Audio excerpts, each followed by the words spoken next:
हरे कृष्णा। कैसे हो आप लोग। स्वागत है आप सबका आज की नई वीडियो में। और आज की वीडियो में हम बात करेंगे importance of Guru in our life.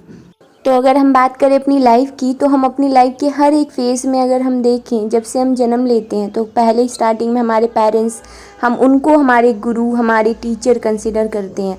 क्यों? क्योंकि हमें संस्कार देते हैं, हमें हमारी संस्कृति से, हमारे कल्चर से, हमारे क्या एटिकेट्स होनी चाहिए, हमारे अंदर कौन सी मैनर्स होनी चाहिए, कौन सी चीज़ें हमारे लिए अच्छी नहीं है, ये सारी चीज़ें वो हमें बताते हैं।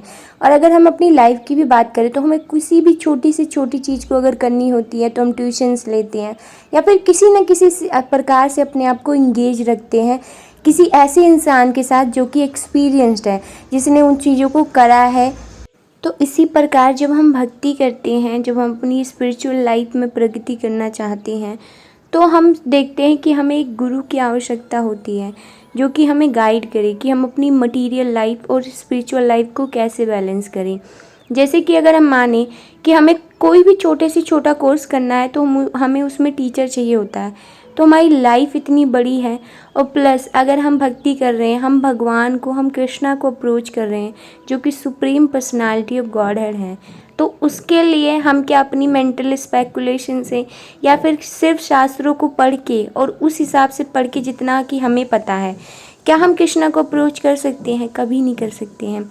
और अगर हम स्पिरिचुअल गुरु की बात करें तो एक स्पिरिचुअल जो गुरु होता है वो हमें सिर्फ स्पिरिचुअलिटी में या फिर सिर्फ हमें भक्ति में आगे बढ़ने के लिए ही प्रीच नहीं करता, आगे बढ़ने के लिए हमें सपोर्ट नहीं करता, बल्कि वो हमारी सारी चीज़ों का ध्यान रखता है कि मटेरियल लाइफ में हमें कोई प्रॉब्लम आ रही है, रिलेशनशिप में कोई प्रॉब्लम है, फ्रेंड्स के साथ, फैमिली के साथ, या फिर लाइफ में अगर हम लो फील कर रहे हैं, वीक फील कर रहे हैं, नहीं पता चल रहा कि लाइफ में क्या करें क्या नहीं करें, कई बार सिचुएशंस आती है कि हम हेल्पलेस फील करते हैं, तो गुरु जो होते हैं वो हमें राइट डायरेक्शन दिखाते हैं। वो जो है हमें हमेशा भगवान से कनेक्टेड रखते हैं और हमारे डिसीजंस को भी वो कोशिश करते हैं कि हम ऐसे डिसीजंस लें जो कि भगवान से हमें हमेशा जोड़े रखें। ऐसे डिसीजन ना हो हमारी लाइफ में जो कि हम जल्दबाजी में ले लें और फिर वो हमें धीरे धीरे भक्ति से हमारा जो है वो डिग्रेडेशन स्टार्ट हो जाए। तो इस प्रकार से गुरु का बहुत महत्व होता है। और अगर हम बात करें श्रीमद् भगवद गीता में, तो भगवान कृष्ण बताते हैं, एवं परंपरा प्राप्तम इमं राजसयो विदु सा कालेनाह मता योगो नास्ता परंतपा। इसका मतलब ये है, दिस सुप्रीम साइंस वॉज दस received through the chain of disciplic succession and the saintly Kings understood it in that way, but in course of time the succession was broken and therefore the science as it is appears to be the lost। भगवान कृष्ण बताते हैं कि जो उन्होंने ज्ञान दिया है अर्जुन को, वो ज्ञान उन्होंने पहले भी दिया था।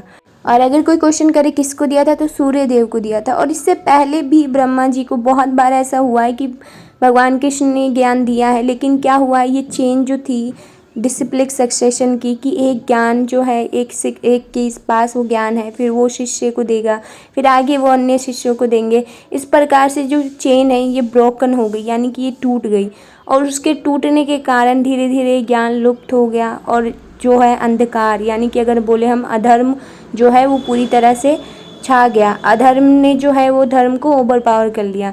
तो इसलिए भगवत गीता का ज्ञान अर्जुन को भगवान कृष्ण फिर से देते हैं, जिसमें वो बताते हैं कि परंपरा प्राप्तम, यानी कि परंपरा होती है। जैसे कि अगर मुझे किसी को ज्ञान अटेन करना है, तो आजकल हर कोई भगवत गीता का ज्ञान दे रहा है, तो हमें क्या करना है, हमें ऐसे किसी से भी इन्फ्लुएंस नहीं होना है। हमें पहले उस परंपरा को देखना है कि गुरु शिष्य परंपरा है या नहीं, उस पर जो भी हम संप्रदाय को, पर्टिकुलर संप्रदाय को फॉलो कर रहे हैं, क्यों, ये बहुत महत्वपूर्ण है। यदि आप किसी ऐसे इंसान से सुन रहे हैं भगवत गीता का ज्ञान जो ये मानने को तैयार ही नहीं है, उसको सिर्फ ये लगता है कि भगवान कृष्ण ने ज्ञान दे दिया, वो बहुत बड़े ज्ञानी थे, बट वो ये नहीं एक्सेप्ट कर रहा है कि भगवान कृष्ण ही परम पुरुषोत्तम भगवान है, तो क्या, अगर आप उस मनुष्य को सुन रहे हैं, तो क्या भगवान के प्रति वो प्रेम, वो भगवान के प्रति जो हमारी आसक्ति होनी चाहिए, क्या हम उसको डेवलप कर पाएंगे? कभी नहीं कर पाएंगे। तो हमें क्या करना है, ऐसे किसी से भी सुन के इन्फ्लुएंस नहीं होना है, एक परंपरा के अंतर्गत भक्ति करनी है। और गुरु का जो महत्व है, गुरु की जो इम्पोर्टेंस है, जब हम परंपरा के अंतर्गत भक्ति करेंगे तो हमें पता चलेगा कि किस प्रकार से हमारे आचार्यों ने अपने गुरु को फॉलो किया है और उनसे वो ज्ञान जो है, जो भगवान कृष्ण ने दिया, वो आज तक बना हुआ है। तो इस प्रकार से जब हम चीज़ों को फॉलो करेंगे तो हमारी भक्ति में प्रगति होगी और तब हम फील करेंगे कि हमारी लाइफ में धीरे धीरे चेंज आ रहा है। हम मटीरियली स्पिरिचुअली दोनों लाइफ में जो है बैलेंस कर पा रहे हैं, अपनी लाइफ को एक डायरेक्शन में जी पा रहे हैं, एक हमें पता है कि लाइफ में क्या करना है। और ये चीज़ें तभी संभव होंगी जब आप गुरु की शरण लेंगे। गुरु क्योंकि भगवान कृष्ण के रिप्रेजेंटेटिव बोले जाते हैं। गुरु और गुरु की अगर हम बात करें तो गुरु भगवान से कनेक्टेड होते हैं। अगर हम उनकी लाइफ, उनकी दिनचर्या को देखें तो हमेशा सतत भगवान के नामों को जाप करते हैं। तो इस प्रकार की गुरु की अगर हम शरण लेंगे तो क्या हमें भगवत प्राप्ति नहीं होगी? क्यों नहीं होगी? यदि हम उनके इंस्ट्रक्शंस को फॉलो कर रहे हैं तो हमें अवश्य ही, जिन गुरुओं ने इतने पूरे विश्व में प्रचार किया है भक्ति का और सब लोगों को भक्ति दी है भगवान कृष्ण की, तो क्या हम जब उन गुरु की शरण लेंगे, उन गुरु को फॉलो करेंगे तो हमारी भक्ति में प्रगति नहीं होगी?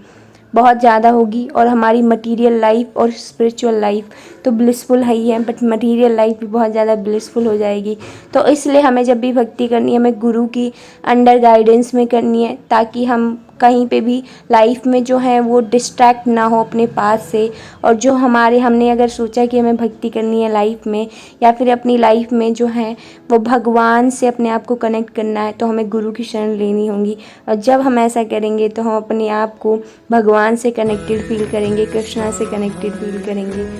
तो आज की वीडियो के लिए इतना ही। मिलती हूँ नेक्स्ट वीडियो में। हरे कृष्णा, जय श्री राधे श्याम।